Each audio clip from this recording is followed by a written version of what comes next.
You're watching Herald now, 21 minutes after 7 on your Wednesday morning. Back to our developing story this morning about plans to de-extinct the moa. The Green Party has come out strongly, demanding protections, of course, for the giant flightless birds, while Nicole McKee, a strong advocate for gun reform, is looking forward to legislating a hunting season.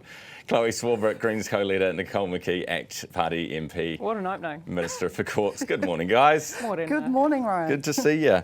Hey, this is, well, what are your initial thoughts, Nicole?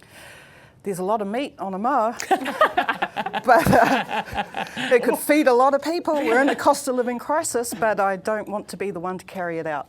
Just saying. I knew you'd say something like that.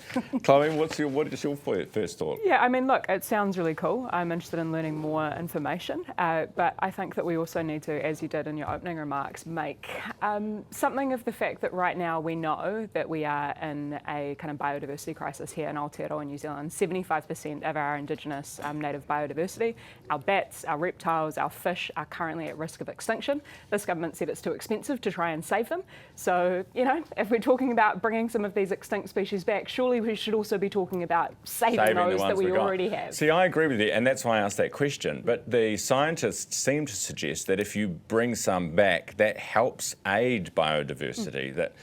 And if you had something like that was big and out there, and people would travel from all over the world, then you would build sanctuaries. You would build... We've kind of got that for Kiwi right now, though, don't we? And this government's proposing putting coal mines in the middle of Kiwi habitats. I mean, it's true. Is that funny?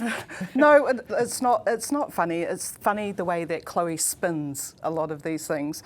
We need to be able to make sure that we can heat New Zealand. So we are going to dig for coal, but we also make sure that we look after our Indigenous species as well. I think it's a good thing that we're looking at whether or not we can recreate the moa, because what this means for the future is that we could look after some of the animals that we're worried about right now if we can understand how we can protect them, how we can recreate them if that's the way forward as well. Also, do we need to worry about the kiwi going extinct if we can just bring it back?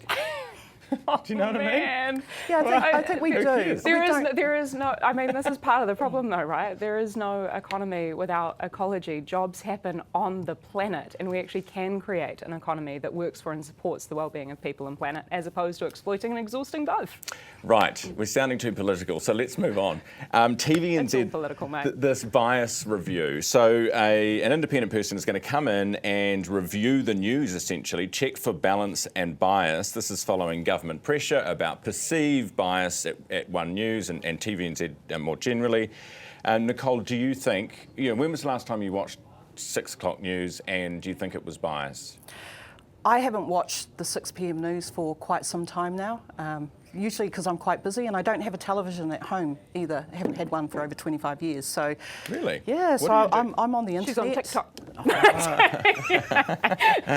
So I'm on the internet. That's how I see my news. Are they biased? Well, I suggest that maybe they go and have a look at the ACT YouTube page when they're doing their review, because they'll see full videos of what's being recorded as opposed to what actually goes out on television. They can make their mind up there. But I congratulate TVNZ because they've recognised there's a drop in the polling and that they're trying to investigate why that is. So good how on do you them. watch movies? Netflix, but I haven't watched a full movie all the way through for about 5 or 6 years. It can take me weeks to watch a movie. Wow! And no wonder you don't have a TV. I imagine it's very difficult. Chloe, do you think TV1 is biased? I think that we need to take a step back and look at the whole media ecosystem. And look, the facts are that a majority of New Zealanders do have a bit of a crisis of trust in our media landscape. So I think it is a good thing that we are asking questions here. But the reality is, as Nicole has kind of alluded to, although I don't necessarily think that the ACT Party YouTube page is the source of truth, is that, every single thing that ends up being packaged up and presented on the 6 o'clock news has come from a choice, a selection of choices. Yes, basically. I do agree with this bit. You get to edit. You get get to choose who you interview, Yeah. therefore what voices end up Yeah. being represented, what perspectives are. Then you get to edit which sound bites end up being represented, and then you get Do to you package feel that up. you've been screwed over in that process previously? I think that every politician would probably say that, if I'm honest with you, which Yeah. is also probably part and parcel of a robust media landscape. It's important that we have a really strong fourth estate to hold politicians to account. And that's actually what really concerns me about the current landscape, is that we've seen a whittling down of the outlets and a whittling down of the journalists. And when we're trying to pitch, for example, stories on climate change, it's really hard to get the cut through because it's complicated stuff. The ones, and it has all been whittled down, but of course the good ones are left. The thing I like about live shows, and that's why I've always done live shows, is because it's not edited. Yeah. You come in, everything that is said is shown, everybody leaves knowing what's happened, and the audience is completely, in the room with you. So that's why I've always preferred doing it that way, just People personally. can also tune into Parliament TV. Yes. They can. To see it straight from the horse's mouth. I do it regularly, as does my grandma. All right, we're also going to talk to you very quickly about the COVID inquiry.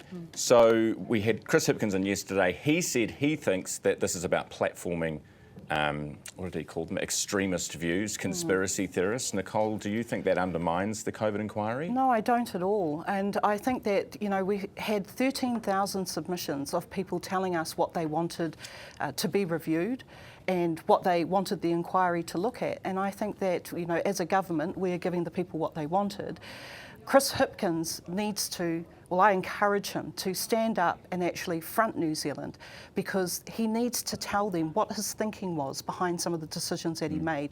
That's how we will learn as a country what worked, what didn't work. So I encourage him to take the opportunity, if it's given to him, to turn up and speak to the inquiry. All right. Chloe, Western Springs Stadium, we had the billionaires, the Bill Foleys, etc., pull out yesterday.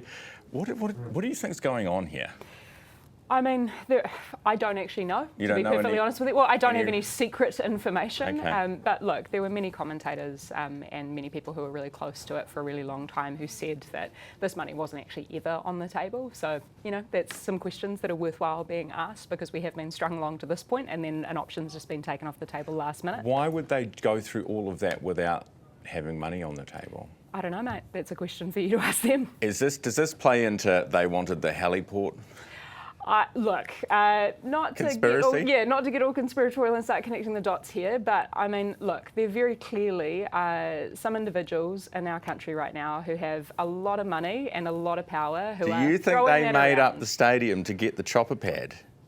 I'm not saying that, you are. Chloe, Chloe. I didn't say it. We were just talking about conspiracy theories. I did not say that, but what I am saying is that there are certain people in our country right now who have an immense amount of wealth and who are throwing that around in order to get the outcomes that they want.